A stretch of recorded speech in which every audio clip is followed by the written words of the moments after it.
Bismillahirrahmanirrahim. Now we are going to discuss the lecture number 7 set theory. तो set theory में सबसे पहले हम सेट की डिफाइन करेंगे कि सेट क्या होता है। सेट हमारे पास एक वेल डिफाइंड कलेक्शन होती है जिसके अंदर हम ऑब्जेक्ट को डिस्टिंग कर सकते हैं, पहचान सकते हैं एक चीज़ से कि इसमें मौजूद तमाम तर चीज़ें जो हैं वो क्या हैं। सेट का नाम ही जो है सेट के बारे में बता देता है कि इसके अंदर क्या कुछ हो सकता है। ठीक है, तो सबसे पहले हम इसके कुछ इंपॉर्टेंट फैक्ट देखते हैं कि ऑब्जेक्ट जो हैं जो हमारे पास उसके अंदर होते हैं सेट के, हम उसको एलिमेंट का नाम देते हैं। और सेट का जो नाम रखते हैं हम उसे कैपिटल नंबर से रिप्रेजेंट करेंगे। और जो सेट के अंदर एलिमेंट होते हैं हम उसको स्मॉल लेटर से रिप्रेजेंट करेंगे।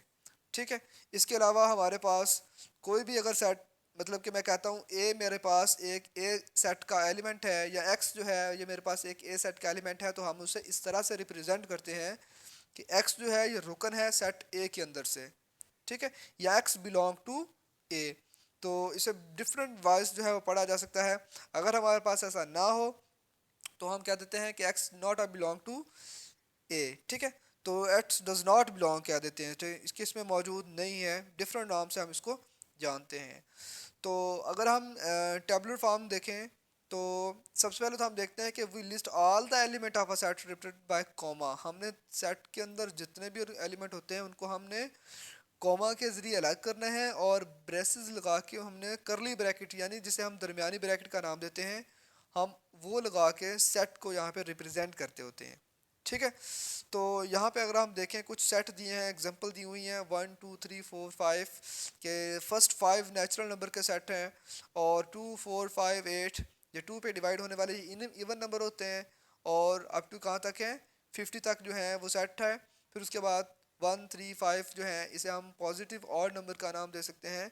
और ये इनकी तादाद चूँकि हमारे पास जो है वो फिक्स नहीं है, तो इसलिए हम यहाँ पे नहीं बोलेंगे कि अप टू कहाँ तक है। तो जो सिंबल हमारे पास होता है ना डॉट का, that is called the Ellipsis. ठीक है, in short for and so forth, इसे हम क्या नाम देते हैं, अप टू सो ऑन जिसे हम नाम देते हैं, इसे हमने नाम क्या दिया हुआ है, एलिप्सिस का।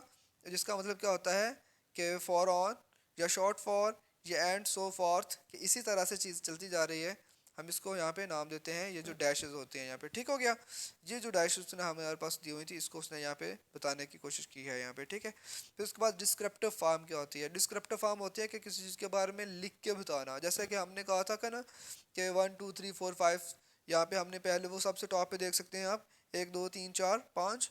तो वो क्या है, अगर हम उसको इस तरह से लिख दें कि हमारे पास the first 5 natural number, that is the descriptive form, कि हमने उसे वर्डिंग में लिख के बताना है, वर्डिंग में लिख के बताएंगे, तो वो हमारे पास क्या होता है, डिस्क्रिप्टिव फॉर्म होती है।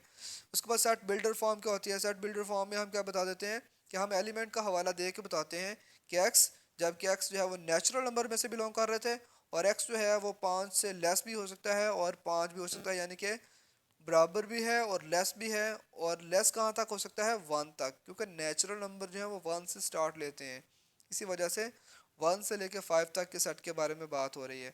यानी अगर आप किसी सेट के बारे में इस तरह से लिखते हैं कि वो डिस्क्रिप्टिव फॉर्म को बयान कर सके, तो हम उसी का नाम देते हैं सेट बिल्डर फॉर्म का। ठीक है, उसके बाद हमारे पास कुछ सेट हैं, सेट ऑफ नेचुरल नंबर 1 से स्टार्ट हो रहे हैं, होल 0 से हो रहे हैं, इंटीजर में पॉजिटिव नेगेटिव तमाम आ जाते हैं। इवन में हमारे पास जस्ट 2 पे डिवाइड होने वाले होते हैं, और ऑड जो 2 पे डिवाइड नहीं होते। प्राइम नंबर ऐसे होते हैं जिनका कम से कम 2 डिवाइजर होते हैं। ठीक है, याद रखिएगा ये 2 से स्टार्ट होते हैं, 1 से स्टार्ट नहीं, 2 से स्टार्ट होते हैं। फिर रैशनल नंबर होते हैं जिसे हम पी बटा क्यू की फॉर्म में लाया जा सके या लिख सकते हो, और रैशनल जो होते हैं वो बटे में नहीं आते। जैसा कि ये आपके पास एमसीक्यूज बहुत ज़्यादा इंपॉर्टेंट होता है कि पाई इज़ अ रैशनल और इरेशनल, तो ये आप जहन नशीन रख लें कि पाई जो है वो आपके पास इरेशनल नंबर होता है। अच्छा, यहाँ पर एक एमसीक्यूज और पूछा जाता है, हालांकि हम पाई को ही बाई बटा 7 लिखते हैं, लेकिन बाई बटा 7 जो है वो हमारे पास क्या है, रैशनल है। पाई बटा 7 हमारे पास क्या है, रैशनल नंबर है, जबकि पाई की एग्जैक्ट वैल्यू जो होती है ना वो हमारे पास इरेशनल है। तो ये बात आपने जहन में रखनी है यहाँ पे। ठीक है, तो सेट ऑफ रियल नंबर जो है वो रैशनल और इरेशनल का यूनियन होता है, यानी कि उसमें रैशनल और इरेशनल दोनों आ जाते हैं।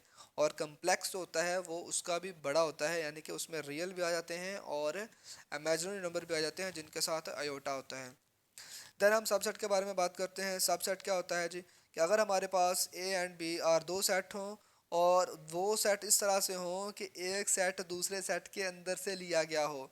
यानी फ़र्ज़ करें ए सेट आपके पास 1 से लेके 10 तक है और बी सेट 1 से लेके 5 तक है। तो अब हम कह सकते हैं कि जो बी सेट है ना, ये बी एक सब सेट है ए का। ठीक है, यानी कि ए के अंदर से ही लिया गया है।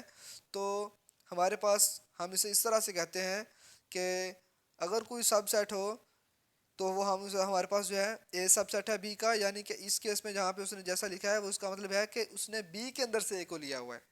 जो पहले लिखते होते हैं वो लिया जा रहा होता है। ठीक है, तो जैसा कि यहाँ पे वेरी गुड उसने बहुत अच्छे से एग्जांपल दे दी है कि 1 2 3 4 5 अगर बी सेट हो तो 1 3 5। अब देखें 1 3 5 बी के अंदर से ही लिए गए हैं, तो ए जो है वो सबसेट किसका है, बी का है। लेकिन अगर हम सी और डी की बात करें तो सी और डी आपस में सबसेट नहीं है। ठीक है, because every element of the C does not belong to D. तो अगर हम सी और बी की बात करें तो सी सबसेट बी का है, क्योंकि सी के तमाम तार एलिमेंट बी के अंदर से ही बिलोंग कर रहे हैं। ठीक है, तो ये तो था हमारे पास कुछ इसका कंसेप्ट। प्रॉपर सबसेट क्या होते हैं? अच्छा, A and B is a set as proper subset जो होते हैं इफ़ एंड ओनली वो तब होते हैं कि अगर आपके पास ए और बी दो सेट हों और एटलीस्ट वन एलिमेंट जो है बी का ऐसा हो कि वो सारे का सारा मतलब उसके अंदर से बिलोंग ना कर रहा हो। अब यहाँ पे कह सकते हैं कि ये प्रॉपर सबसेट है। इसकी क्या वजह है? ए और बी दो सेट तो हैं, लेकिन बी में एक ऐसा सेट मौजूद है, एक ऐसा एलिमेंट सॉरी मौजूद है जो ए में मौजूद नहीं है, जिसकी वजह से हम कह देते हैं कि हमारे पास जो ये प्रॉपर सबसेट है। ये क्या है? प्रॉपर सबसेट है। तो इक्वल सेट क्या होते हैं? जिसमें तमाम के तमाम सेट जो हैं वो बराबर भी हों, सबसेट भी हों और बराबर भी हों। ठीक है, फॉर एग्जांपल मैं यहाँ पे लिखता हूँ जी ए सेट मेरे पास है 1 2 3 और 6। फिर मैं सी का सेट लिखता हूँ जी 3 1 6 2। और अब ये क्या है आपस में? ये इक्वल सेट है। क्यों? इसकी वजह क्या है कि इसमें मौजूद डोनेट होने के लिए हमारे पास जो पॉइंट है वो फिक्स है, नंबर आगे पीछे हैं, लेकिन हमारे पास जो है ये क्या है, ये हमारे पास जो है जो चीज़ उसमें है वही चीज़ इसमें है। अब डी वाले में देखें अगर नंबर काफ़ी ज़्यादा हैं बट उनका जो काम है 1 भी है 2 भी है 3 भी है 6 भी है, तो तमाम तार जो हैं वो मौजूद हैं। इसी वजह से ए जो सी हैं डी हैं बी हैं वो तमाम के तमाम क्या हैं, इक्वल सेट हैं। नल सेट हमारे पास क्या होता है? ऐसा सेट होता है जिसमें कंटेन करे no elements, that is the null set. Empty set का नाम भी देते हैं।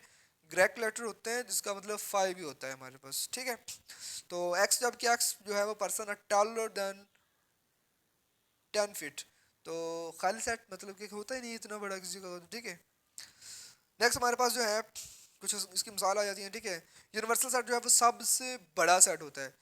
इसके अंदर से ही तमाम तर सेट लिए जाते हैं। यूनिवर्सल सेट आपके पास कौन सा सेट होता है? आपके पास अगर A B C C D जितने भी सेट हों वो तमाम तर सेट का जो सबसे बड़ा सेट होता है वो कौन सा होता है? Universal set. यानी all the element under the consideration that is called the universal set होता है, जिसके अंदर से ही बाकी तमाम तर जो है वो लिए जा रहे होते हैं। ठीक है, देन वेन डायग्राम आ जाती है जी। वेन डायग्राम हमारे पास क्या है? एक ग्राफिकल रिप्रेजेंटेशन है सेट की। यानी सेट को अगर हम टेबल ग्राफ बना के किसी चीज़ का बता देना रेक्टेंगल के अंदर, तो वो हमारे पास एक वेन डायग्राम के नाम से जानी जाती है। ठीक है, जिसके अंदर सेट जो हैं वो एज अ डिस्क के तौर पे लिए जाते हैं, डिस्क की शेप में लिए जाते हैं, और रेक्टेंगल जो है आपका यूनिवर्सल सेट जो है वो बता देती है। ठीक है, तो इसी यूनिवर्स जो वेन डायग्राम का कंसेप्ट है हम इंशाल्लाह आपको नेक्स्ट लेक्चर में देंगे। नेक्स्ट लेक्चर आपका वेन डायग्राम का ही है, तो इंशाल्लाह नेक्स्ट लेक्चर जो है वो आपको जो है वेन डायग्राम का यहाँ पे मिल जाएगा।